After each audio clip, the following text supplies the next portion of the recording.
going to be talking about potential and kinetic energy. Before we move on, I want you to pause for a second and in your notes write down the definition of energy that we've been working with. Go ahead and do that now. Alright, so remember that energy can neither be created nor destroyed. Energy is what makes things happen. We have two different kinds of energy. We have potential energy and kinetic energy. And I want you to take time after I say them to write these definitions down in your notes. So first, potential energy is energy that is not in use, but it is still available to do work. So potential energy is energy that is not in use, but is still available to do work. Take time now to write that in your notes. All right, now kinetic energy is energy that is in use. All right, kinetic energy is energy that is in use. Take time now to write that down in your notes. All right, so some examples of kinetic energy would be moving water or wind. Moving water is rushing forward, it is doing an action, it is moving, it is kinetic. Another example would be wind. We only feel the wind when it's moving, when it's kinetic. Examples of potential energy would be a coiled spring. It means it's not doing anything now, but it has the potential to do some work. All right, so other examples of kinetic energy would be a ball being thrown because it's moving, a car driving down the road because that's moving, or an insect that's flying because it's moving. It's using energy. Examples of potential energy would be the water behind a dam. It could be a child at the top of a slide, or it could be anything that's not moving but could be moving. So I want to show you an example so that you guys know exactly what I'm talking about. So I'm going to take this pencil here and I'm going to put it on the edge of this desk. This pencil used kinetic energy to fall onto the ground. It moved. So now I'm going to take this pencil and I'm going to put it back on the desk. Now, this pencil has potential energy.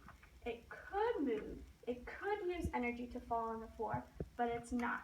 So it just stays here. This is potential energy. That's kinetic energy.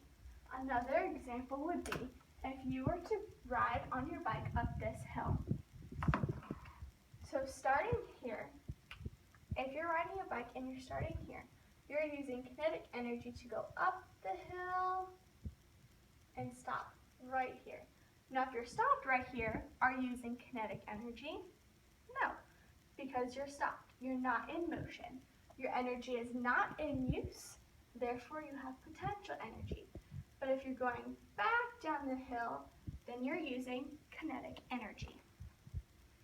All right, so there are different forms of energy. Potential energy has 4 different forms that it could be using. Remember that potential energy is energy that is not in use. All right, so these forms would be chemical, gravitational, mechanical, or nuclear. Kinetic energy is energy that is in use. And these examples are electrical, heat, light, motion, and sound. So moving on, and when energy is transferred from one object to another when a reaction takes place. And so energy comes in many forms, and these are the different forms that we just talked about. So when potential energy is acted upon, the potential energy is transferred into kinetic energy. And this is important, so I want you to write this down. When an object is acted on by any force, the potential energy in that object begins to be transferred into kinetic energy. So I'm going to say this again, and then I want you to write this down in your notes. When an object is acted on by any force, the potential energy in that object begins to be transferred into kinetic energy. So examples with this would be, if you took a rubber band and you stretched it out, this rubber band has potential energy. It could be moving, but it's not. So if you let go of the rubber band, all the potential energy is changing into kinetic energy as it moves forward. Another example would be a yo-yo. So if you have a yo-yo up here, then it has potential energy. And as you let the yo-yo fall, the potential energy is being transformed into kinetic energy. And at the bottom is when your yo-yo, or whatever object it is, has the most kinetic energy. And when it brings it back up, the kinetic energy turns into potential energy. So energy can be converted from one form to another, but remember, it is never created or destroyed.